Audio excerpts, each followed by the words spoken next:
Fam, good morning. Kyle Henderson, Bama Football on YouTube. I appreciate you guys. Happy New Year. Thank you very much for joining us this morning right here on Bama Football on YouTube. Today is January 1st. The year is 2025. And we turn the page to year two of Alabama football. But before we do that, we are going to recap 2024. And it's still, difficult to kind of put into perspective out of all the components that Coach Kalen Deboer had going into 2024, that they were only able to win 9 games, that they lost 4 games, 3 of them to unranked teams, right? That he had opportunities to put what we felt were different players in different situations for the better of the team, and he didn't do that. So on today's show, and it won't be long, and I'll explain why. And we'll get back to our usually scheduled time at 10 a.m. But I want everybody to get checked in, and then we'll take it away. I appreciate you guys. Happy New Year to everybody up in the undefeated, and to everybody out there in the world of Bama Nation. I appreciate you guys being here. Kyle Henderson, Bama Football YouTube, and here with a Wednesday update. All right. So yeah, first of all, happy morning, happy New Year to everybody up in the undefeated, and happy New Year to those of you that have continued to support us throughout the years. We appreciate it. We look forward to a very positive 2025. This morning, my show is going to be short. It's actually early. Usually I'm at 10 a.m. Central Time. But as you know, I have a puppy that is in Birmingham right now, and still, she's at the emergency room. I'll just be honest. So she's been there for now 2 days, making some steady progress. They're still watching a lot of different components. If you have pets out there, they're like family. So I'm going to drop after this short show, probably like 20 minutes or something like that. I'm literally, I'm wearing the same clothes. I'm on my way to Birmingham to go, get another update and to go see her again. So that's why I'm coming to you this morning a little bit earlier. But I am going to be 10 a.m. Regularly scheduled throughout the week. So I appreciate you guys being here. All right. So let's jump right into it. I mean, as you kind of, I was watching Michigan and Alabama. It was crazy because I was running low on sleep, and I felt confident going into that game. Before we left Vegas, I looked on the board at the sports book, and I saw that Alabama had climbed to 15 points. I didn't know that the line had actually jumped to 16 and a half. So for Alabama, going into this game, and the other reason I was so confident that Alabama would beat Michigan is the fact that they didn't have any players opt out of this game, right? I mean, you had Malachi Moore, have surgery. Caden Proctor, I don't even know if he was 100%. And you come into this game as a heavy favorite, 2-touchdown favorite against Michigan, who I felt was going to have no offense at all. Like their quarterback wasn't it. Even their backup wasn't it. Their running back opted out of the game. All this stuff. Now, every time they go down to that stadium, there's rain. Okay, a little bit of rain, whatever. But the way that they started off was like it was like, is this real? It was kind of like one of those dreams you're having. Like, come on, like this can't be how this game is going. And the turnovers weren't. They look completely unprepared. And that's what's frustrating about this coaching staff and about this team that has so much veteran leadership. I mean, how many times do we hear these guys say they're focused, they're locked in, they're dialed in? You got all the movies, the family, they're just like, they seem like they're focused in, at least before the game, and then they come out and it was absolutely embarrassing. I mean, man, this team, seriously, I have never ever seen more players with the sunglasses on, doing interviews, the post game, even during warm-ups, players are like, it's crazy. It's just such a different vibe, than it's been at Alabama. And I just, man, it's sad because I was saying this yesterday. Alabama football is not feared. Alabama football is not what it once was, and it happened so quickly. And I think when you look to look, last night you watched the Boise State Penn State game, right? I did. I felt, and it was, this is hard for me to say. I felt that each of those teams were better than Alabama football. I felt that Penn State was better than Alabama football. Crazy. I felt honestly, this is crazy for me to say. I felt that Boise State was better than Alabama football. Like I sat and watched that game after Alabama Michigan. And I was like, these teams are better than Alabama football. This quarterback for Boise State, I don't even know the guy's name. Towards the end of the game, he threw a couple interceptions. They were, just lobbing it down. But I was like, damn, this dude, is this guy better than Jalen Milroe? That running backs, oh my goodness, that guy is an absolute monster. So, it's sad to kind of see the program in the current state that it is. Now, you could look at everything on two sides of the coin, but like one of the things that I just wake up and is like really disappointing is like Coach Kalen Deboer's comments after the game on why he didn't bench Jalen Milroe. And I was like, damn, like really? Because he has a fire in his eyes? That's why you're not taking him out? Well, what does that say? Can you imagine being Ty Simpson and hearing that? You don't think Ty Simpson has a fire in his eyes? Obviously, Austin Mack's a long way from playing, but maybe, I mean, man, does that mean that if Ty Simpson has more of a fire in his eyes than Keelan Russell, that is going to play, that he's going to play over Keelan? I was like, damn, really? So that was really disappointing. I didn't like that. I don't know if that was kind of, me just being reactionary or upset, but unfortunately, I'm waking up a little bit bummed. I like to tend to be on like the optimist style of card, but I have to be honest with you. It's like there is, I feel, a lack of accountability with Coach Kalen DeBoer. I do hope that year two can bring different elements, but man, it's just like, and then you know what happens to me? This is what's crazy. And look, none of this is true. This is make believe from me being reactionary to this. Okay, and this video still sounds like I'm kind of like in reactionary mode. But I guess that's because of the frustration that I'm feeling. So, anyways, I started thinking about this. I have no source that I talked to, nobody close to the program has told me this. The only reason I'm starting to run with this is because I'm like, why the hell did Coach Kalen DeBoer roll with Jalen Milroe literally until the plane crashed into the ground? So I was thinking about this. I came up with this myself. Do you think somehow, some way that out there in like NIL world, right? This new world, and I've seen like players requesting contracts to where they have to play third downs, to where they have to play, on all defensive snaps, blah, blah, blah, right? Do you think that somehow, like back in time, when Jalen Milroe first came up to Coach Kalen DeBoer and Coach Kalen DeBoer got hired, do you think that somehow he was there was like some sort of contract to where it's like, I'll stay here, I'll keep the players, I'll sign this deal with Lank with Alabama, or continue it and keep the players intact. However, like I have to play every single game. I have to start because, and I'm gonna tell you why. Number one, I'll keep your team together.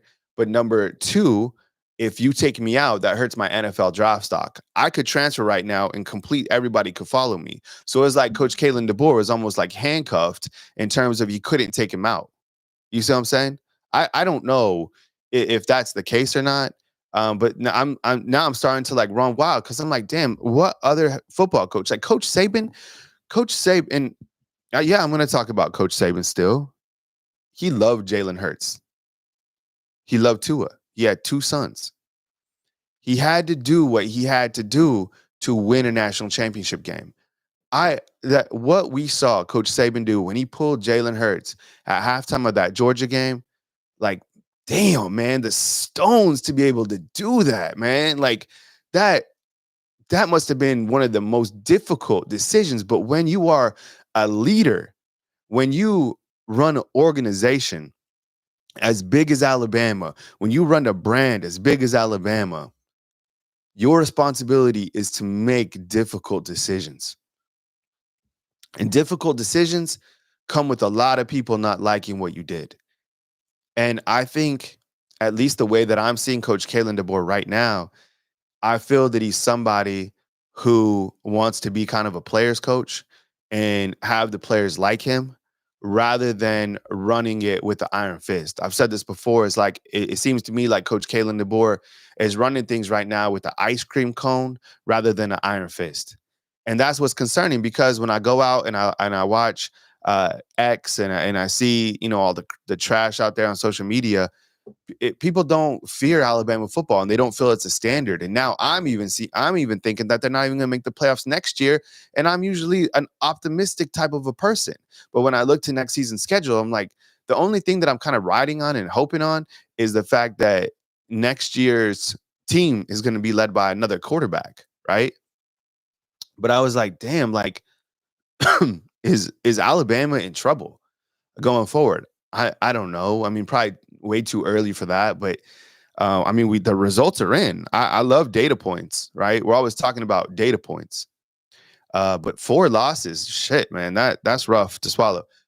Quick thing, I have 451 in. I saw this morning about the events in New Orleans. I love New Orleans so much. Thoughts and prayers to the city to the city of New Orleans, and anybody that may be impacted by um, the events that took place in New Orleans. Over I don't even know what time it was, but I love New Orleans. I've always loved that city, and thoughts and prayers to anybody out there that was affected by it. New Orleans is it's one of my favorite cities. So very disappointing and really sad to see that news. Yeah. So look, I feel that Jarvis is saying that Milroe was better last year. I felt he was better last year too. The back end of the season, he really had a season that was in the opposite trajectory of the way we wanted it to go. We have we haven't even talked about the offensive line. I mean, and look, how much of the offensive line contributed to Milroe. I think it was the same. I think you had an issue at right tackle. I think you had an issue at quarterback. You could not run the football at all this year. You couldn't, man. And that's the other thing. If you're waking up and you're a running back, damn, man, like you got to be looking at the program and be like, man, how are we going to be able to run the football going forward? And is running the football? And I think a lot of that may be connected to Jalen. I mean, Milroe had 16 rushing attempts yesterday. Richard Young, the guy we're all pumping our chest about and excited to see, he had 2 carries. The leading rusher on yesterday's team was Rico Scott. Man, but yeah, no, I think man, when you look to Coach Kalen Deboer and you kind of look to this season, what an absolute disappointment. And it's sad to see the 4 L's on the screen. When's the last time they lost 4 games? Because somebody looked that up. I didn't even know. I don't think I've covered a team that's lost 4 games here. Yo, Rico Scott looked great, by the way. That's the thing. It's like in 07, 2007. Damn, 2007. Where was I in 2007? 2005, 2007. Damn, I was graduating college, 2007. That's crazy.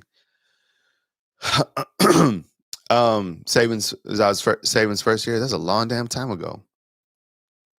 But when you looked at this season, I think you had the talent overall to really make a real run at this thing. But teams figured out how to beat Alabama, and Alabama really never figured out how to make adjustments to win games when it mattered. For example, like Vanderbilt unlocked a secret code that even Michigan used yesterday. Okay. Did you know that Vanderbilt used time of possession against this team? They had the ball for, I think it was 42 minutes. Okay. Yesterday, I think Michigan had the football. I'll look it up again. But I think that Michigan had the football for about 40 minutes as well. And that kind of tells me that teams found a recipe to beat Alabama, and Alabama was never able to make adjustments to combat that. And that's disappointing because that was something that happened the entire season. Yeah, I'm looking at time of possession in this game. Yeah, Michigan had the time of possession 38 minutes to Alabama's 21. Right? That was something that teams are going to do against Alabama, and it never changed. So I know Nick Sheridan's getting a lot of heat. I think he should. I said this openly yesterday. I've never talked to him. I've never, This is the first year I'm watching with you guys, but it seems like he comes off a little bit arrogant, that he kind of knows more. And I don't know, it just, maybe that's how he is. Sometimes people who are introverted may come off like that, but he seems like he's doing a better job that he is. And I'm not impressed with his play calling. I feel that when I watch Nick Sheridan's play calling, it seems like it's erratic. It seems like, they're kind of all over the place. It seems like their red zone specifically sucks. Um, they don't just want to pound you. They don't seem to have like any sort of identity this past season, other than just and we knew going into the game it would be Milroe right, Milroe left, Milroe take a deep shot. So, looking at this season here, seeing a loss to Vanderbilt, seeing a loss to Tennessee, seeing a loss to Oklahoma, seeing a loss to Michigan. You know what? I think honestly, the loss to Michigan at the end is more gut wrenching than the loss to Oklahoma. And I didn't think I'd be able to say that. I just felt that the team looked unprepared. They had a much better team than Michigan. I think Pro Football Focus said that there was 20 missed tackles. I don't know if that's true. It seemed to me like there was a few if there was any bright spots in the game last night, it was like Rico Scott, the screen pass to Jan Miller, one of the catches that Ryan Williams almost made, the touchdown to Robbie Oots, and then James Smith. And I thought Zay Mincy played good too at safety. Those were like a couple of the bright spots. Yeah, and Willow's calling for Ryan Grubb. And look, this is the first season that Ryan Grubb and Coach Kalen Deboer haven't been together since 2007.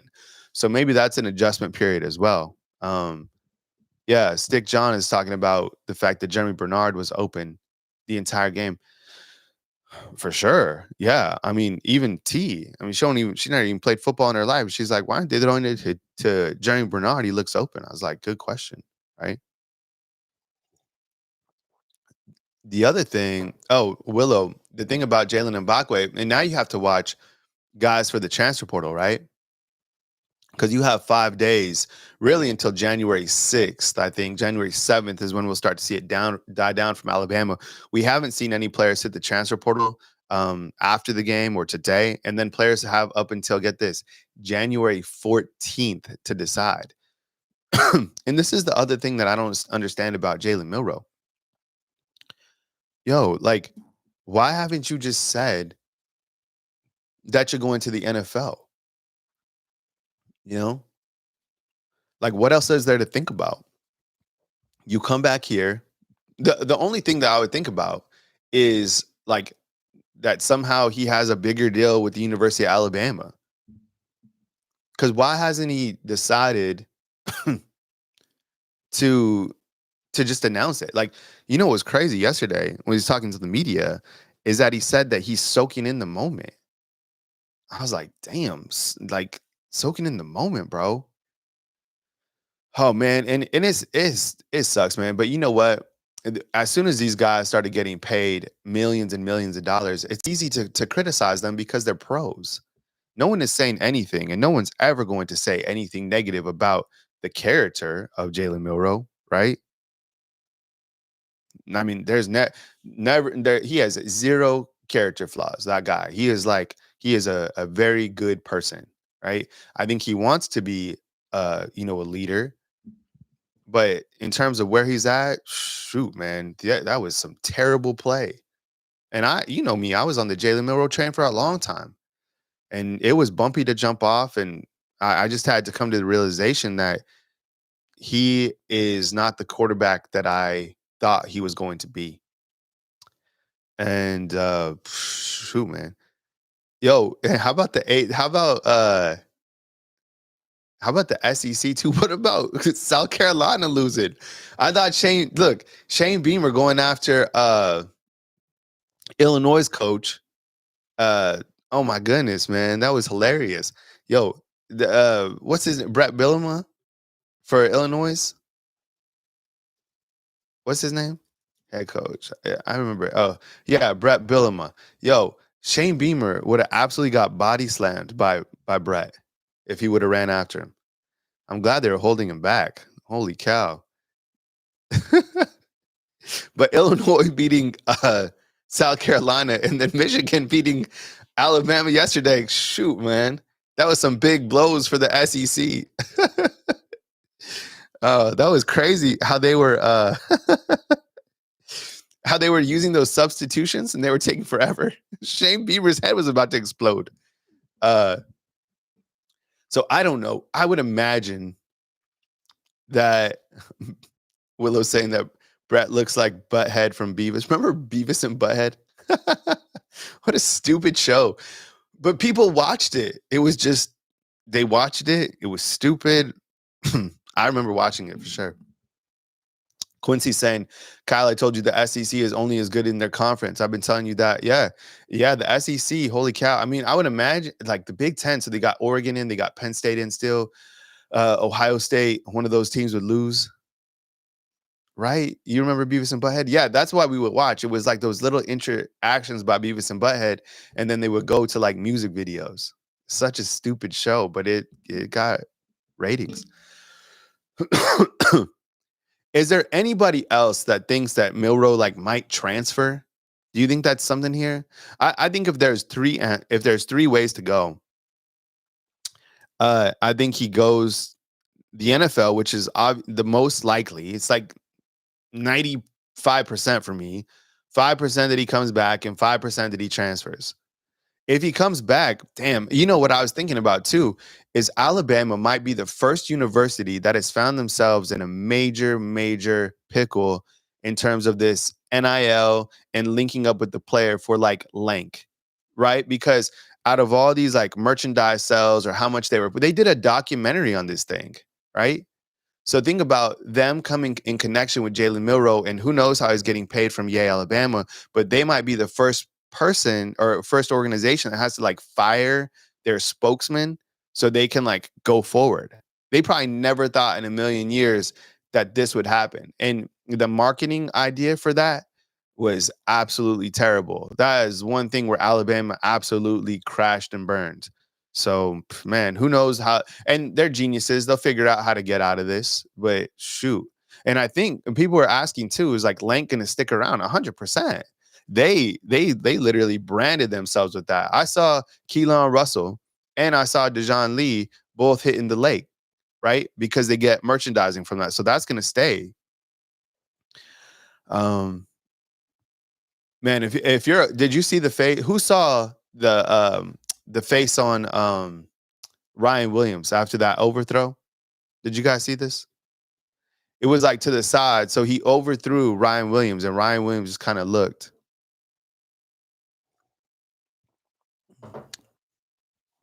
Oh man. So there's a lot of issues with this team. There was a lot of issues with the coaching staff. and I'm telling you, and I know I don't like to talk about this, but I feel that when you look to next season, it's even harder. It's even harder. Like realistically, if you're looking at this schedule right here, are you telling me that this team with what they have coming back, and we're watching a couple different players to see if they go into the NFL draft or not. But like you look at this schedule right here, you're telling me that everything's going to be okay? Love Bama, what's up? Be like, we'll find him next season. And if you're a running back too on this team, damn man, like what?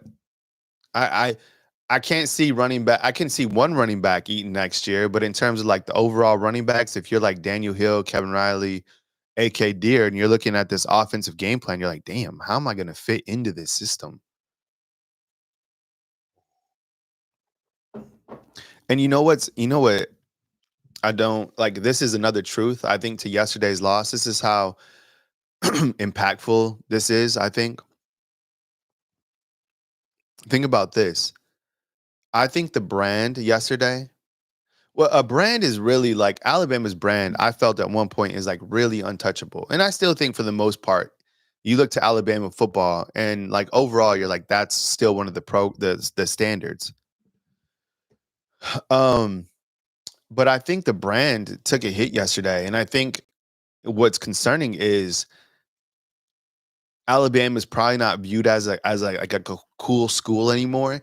And I think that like the youth are so quick to catch up on to like who's not a cool coach and who's like a soft coach. And then like people in in the players area are like, yo, like that program is not what it was.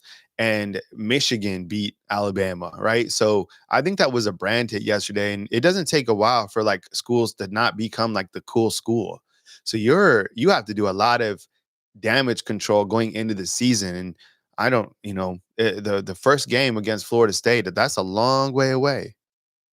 Marvin, what's up, man? Yeah, saying still top brand. I agree with that too. Yeah, yeah, because like the brand is just like it's so solid. I'm just saying like people aren't fearing Alabama, and I think they're like you have another season outside. I think even if Alabama didn't make the playoffs again, the brand is still it's crazy what Coach Saban did and how he kept the brand so strong. But people aren't viewing Alabama the same right now at this point in time, 100%. Yeah. So I said this earlier in the show. I'll say this just one more time. My show is generally at 10 a.m. Central Time, Monday through Friday. I know with the new year and stuff like that, things can get a little bit inconsistent, but I am driving. I do have a pup.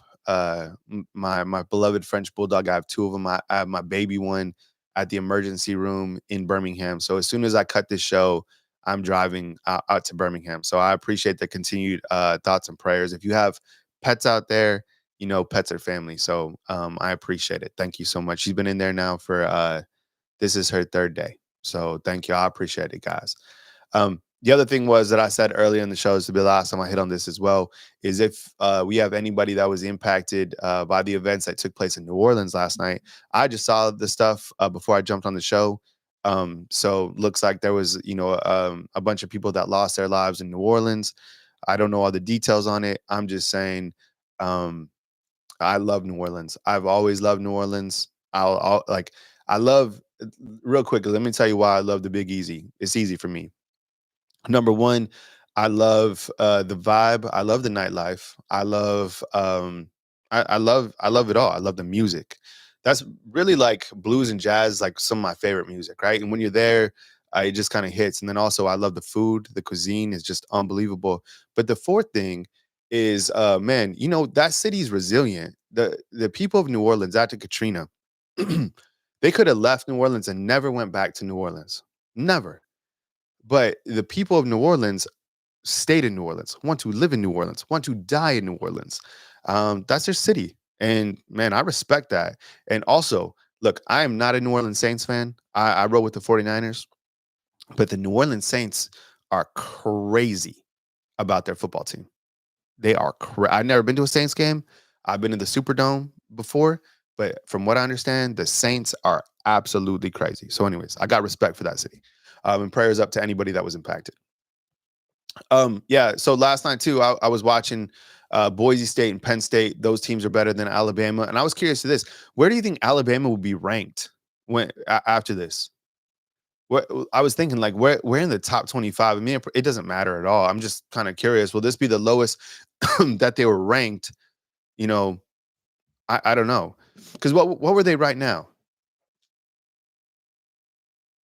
15, 18, unranked. I was thinking like maybe 20, right? Because you lost to unranked Michigan.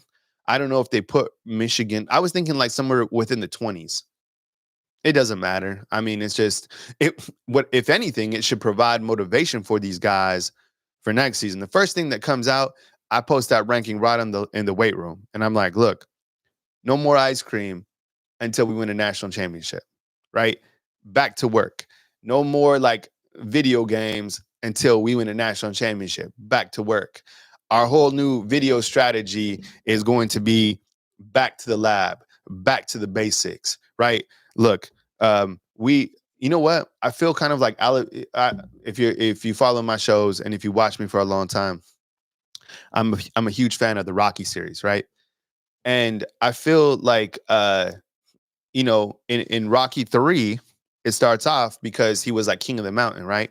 Top brand. He had fought all these like fake opponents, all this stuff. He beat like the Louisiana Monroes, the South Floridas, all this stuff, right? And he was like believing in himself.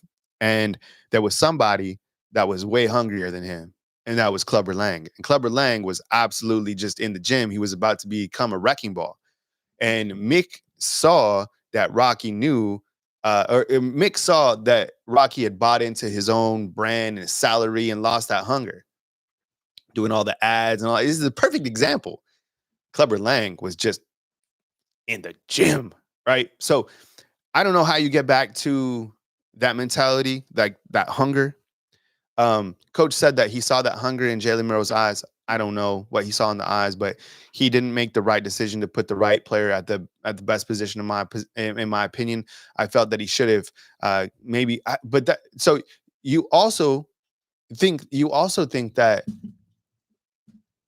so let me finish that point. It's like I don't know how you get this team back on track. You get them focused, the realization that people don't fear them anymore. I don't know. You get them back to that like Clubber Lang mentality.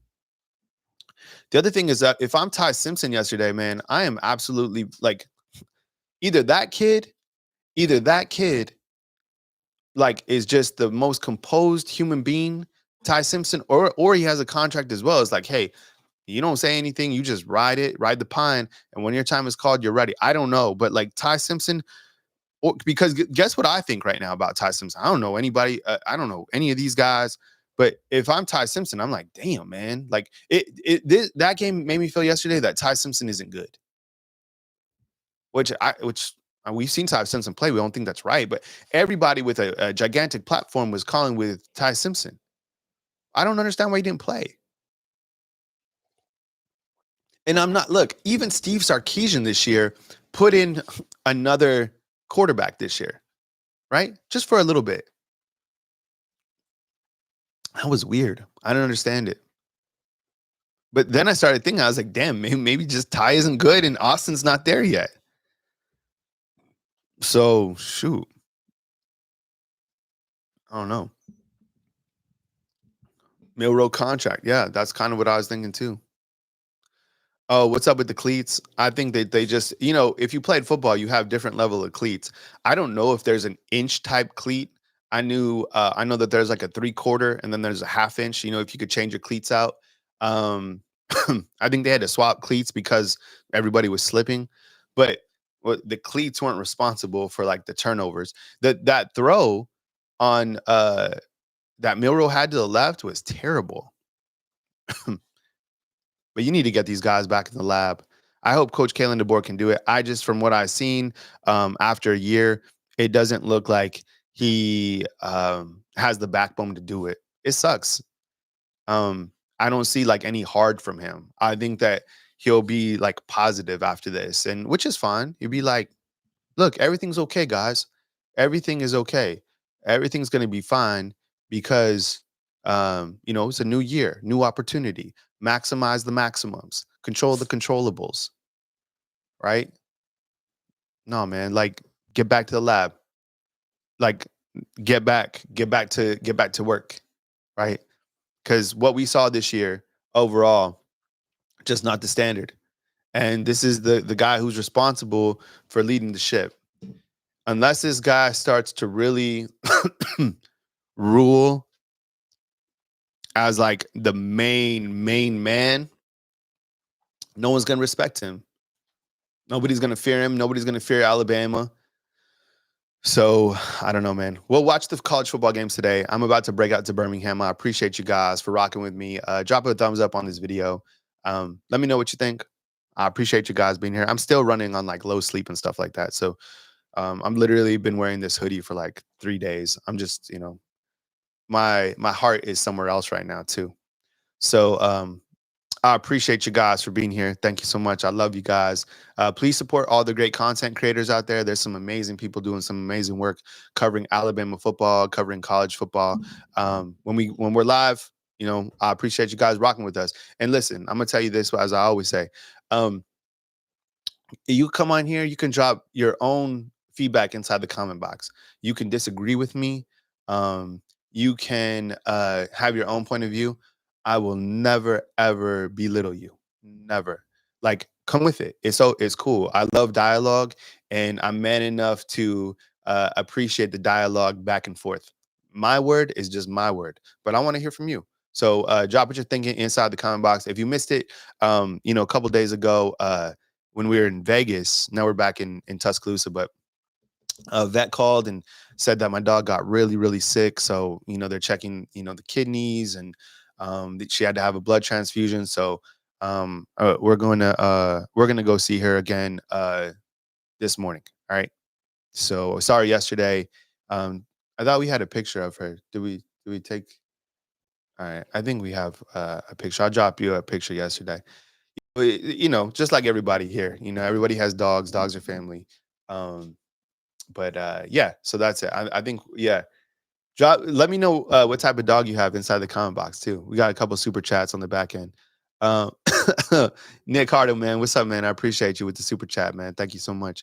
Sam, and he's like, they were way more concerned to make Milroe happy. They forgot about the rest of the offense, which is why they transferred Ty Simpson. God bless the kid. Yeah, I don't know, man. I appreciate the super chat. I just think the NIL has created so much, such a change in college football, because now you can't just like I bet you, I don't know if this is true like I said, I have no idea if this is true, but I promise you, there's there's contracts out there that are saying I have to play this amount, I have to catch this many balls. It's like contracts. uh Marvin, I mean, I think the favorites win today. Texas wins. Um, oh man, I think Ohio State wins. I think Ohio State's like a slight favorite in that game. I see some dogs coming in too. Great Dane? No way. That's amazing. Australian Shepherds. I heard those are really smart. Dorset Hound. Yo, I know, man. If you have two things that'll change, that will like make your life like just stop, you won't care about anything, is when your dogs are sick and when your kids are sick, right? Like when those two things, you're just like, I don't care about anything else in this entire world. So, as family though, that's how life should be. She's on 17. Let's see. All right. This is her yesterday. This is not. So I have two French bulldogs. This is her yesterday. We're about to break out here in just a second. So this is my poor baby. Yesterday, there's T with her. So yeah, I got to get up there to go see her. So prayers for Pearl and for all the beautiful pets out there. All right. Appreciate you. We have two of them. She's beautiful. So need to get to her. I appreciate you guys. I love you. Thank you for being a fam inside the comment box. As news happens, I got you covered right here on Bama Football on YouTube. Please pray for all the pets out there. Prayers to the beautiful city of New Orleans. And to everybody else out there. Happy New Year. Happy 2025. Love you, fam. I'll talk to you guys soon. See ya.